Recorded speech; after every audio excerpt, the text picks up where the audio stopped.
हाँ जी, तो पार्लियामेंट चल रहा था तो आते हैं आर्टिकल 105 से लेके 106 power privileges immunities of the parliament and its member. Article 105 power privileges and immunity of the parliament and its member. ठीक है, ठीक है। इसमें क्या होता है? Freedom, freedom of speech. ठीक है, इन पार्लियामेंट, पार्लियामेंट कुछ भी बोले, कोई उसको, कोई उस पर आवाज़ नहीं उठा सकता, कोई भी केस में, कोई भी कोर्ट में नहीं जा सकता। ठीक है, और अगर सज़ा देना भी होगा तो वो प्रिसाइडिंग ऑफिसर देगा। वो भी कहाँ देगा? वही पार्लियामेंट के अंदर। ठीक है, कोई भी एमपी कुछ भी बोले, ठीक है, वो उस अपना भाषा के लिए लायबल नहीं है। ठीक है,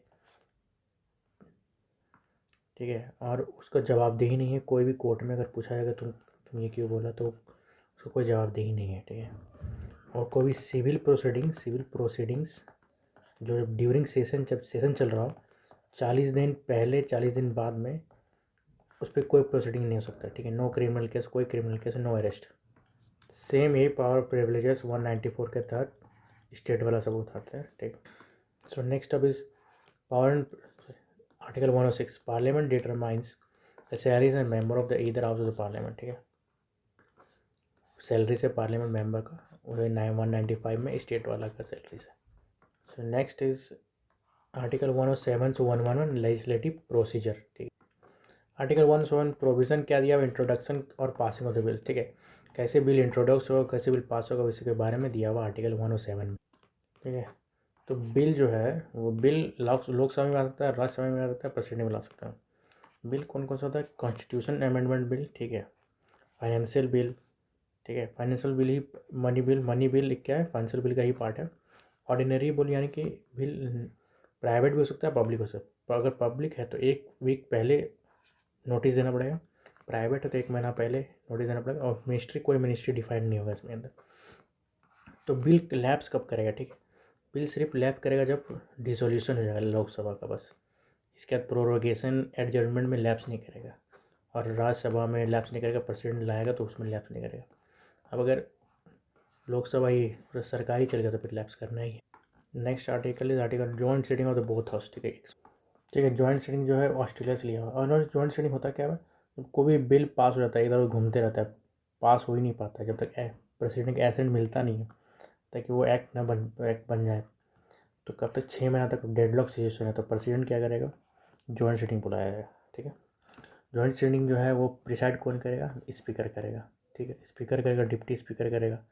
ठीक है, डिप्टी चेयरमैन ऑफ राज्यसभा करेगा, लेकिन चेयरमैन ऑफ राज्यसभा नहीं कर पाएगा। ठीक है, तो अभी 3 बार बैठा हुआ है। डाउरी प्रोहिबिशन बिल में 1960, बैंकिंग सर्विस कमीशन बिल में 1977, प्रिवेंशन ऑफ टेररिज्म बिल 2002 में।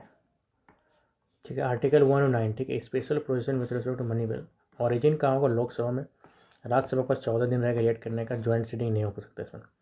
और कोई भी बिल मनी बिल है या नहीं है, वो पता कौन करेगा? वो बताएगा कौन? वो स्पीकर बताएगा, लोकसभा का speaker. Article 110 definition of money bill. ठीक है, तो फाइनल डिसीजन किसका होगा? लोकसभा का स्पीकर का, कि बिल मनी बिल है कि नहीं है। ठीक है, तो मनी बिल हो सकता है टैक्स के लिए। ठीक है, बोरोइंग्स ऑफ मनी के लिए, ये सब के लिए मनी बिल हो सकता है। Next article 111। ठीक है, ascent of the bill. Ascent of the bill, ठीक है, किसी को मन नहीं किया देने का, तो प्रेसिडेंट के पास वीटो पावर होता है। ठीक है, एक नेगेटिव पावर है। तो कौन कौन से होता है? Absolute veto. ठीक है, एब्सोल्यूट वीटो यानी कि इसमें क्या करता है? बिल रिजेक्ट कर सकता है, बिल रिजेक्ट कर देता है।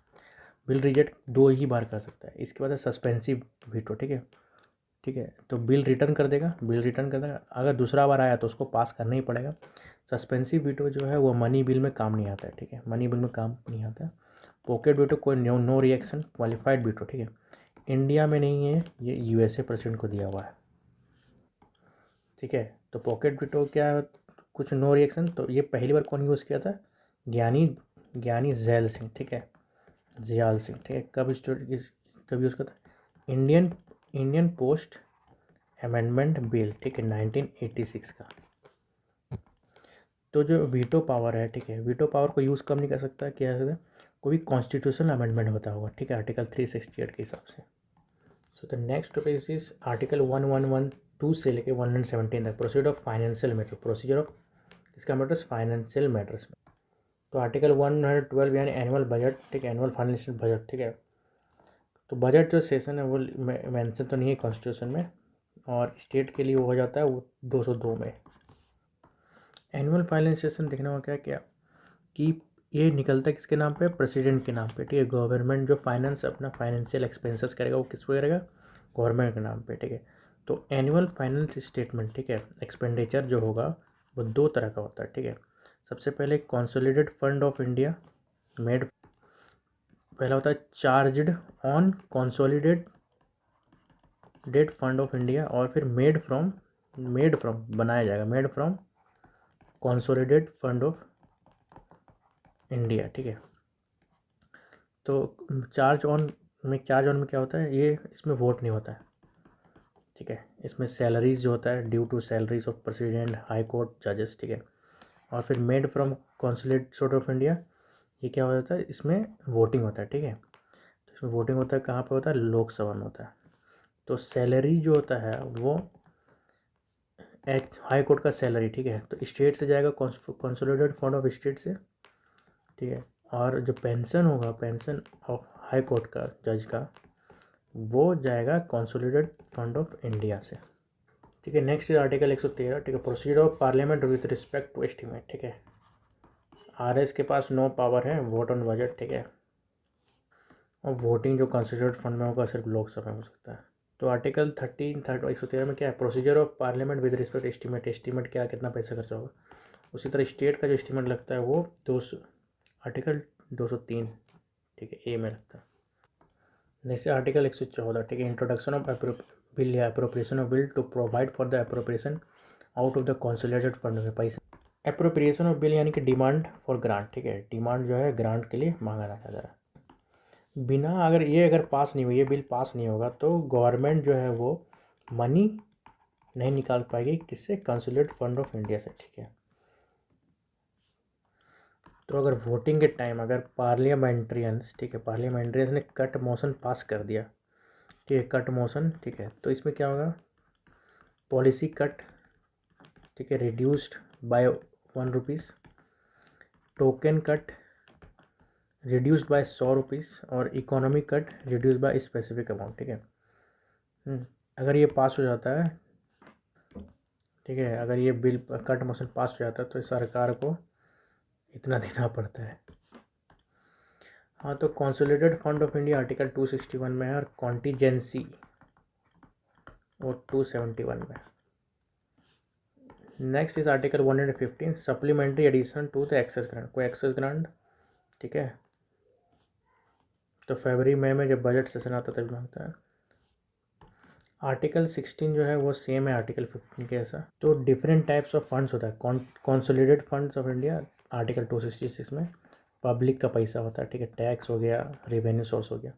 पब्लिक अकाउंट्स ऑफ इंडिया, ठीक है, आर्टिकल 226, ठीक है, ई होता है इन हैंड्स ऑफ एग्जीक्यूटिव्स, ये होता है पार्लियामेंट के अंदर नहीं होता है, ठीक है। जुडिशियल डिपॉजिट हो गया, पब्लिक फंड डिपॉजिट, और कॉन्टीजेंसी फंड आर्टिकल 267 में hands of president plus finance secretary. Article 117 क्या है, special provision to financial bill, ठीक है, all money bills are financial bills, ठीक है, all money bills are financial bill but vice versa is not true, ठीक है। Extra bills other than money bills को भी हो सकता है। तो इसमें प्रायर रिकमेंडेशन किसका चाहिए, प्रेसिडेंट का चाहिए बिफोर बाउट इन लोकसभा, ठीक है। आर्टिकल 118 क्या है, रूल्स ऑफ प्रोसीजर, ठीक है, स्टेट में rules of procedure of rules क्या होता है 208 में। Article 109, regulation by the law of procedure in the parliament in relation to the financial business by related काम।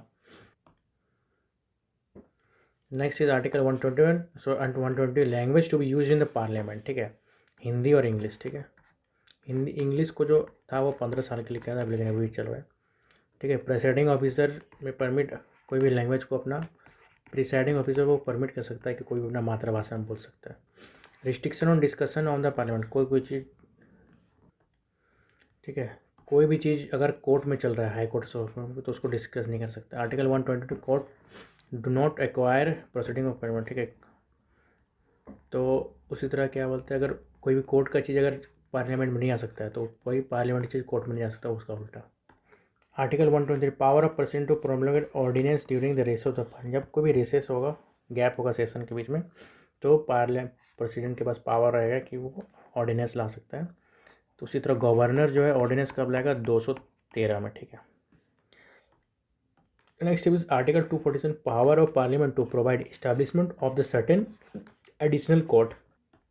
आर्टिकल 249 में Rajya Sabha can authorise the parliament to make law on subject enumerated in the state list. Article 302 parliament का power है, power of parliament to impose restriction on trade, commerce and इंटरकोस्ट।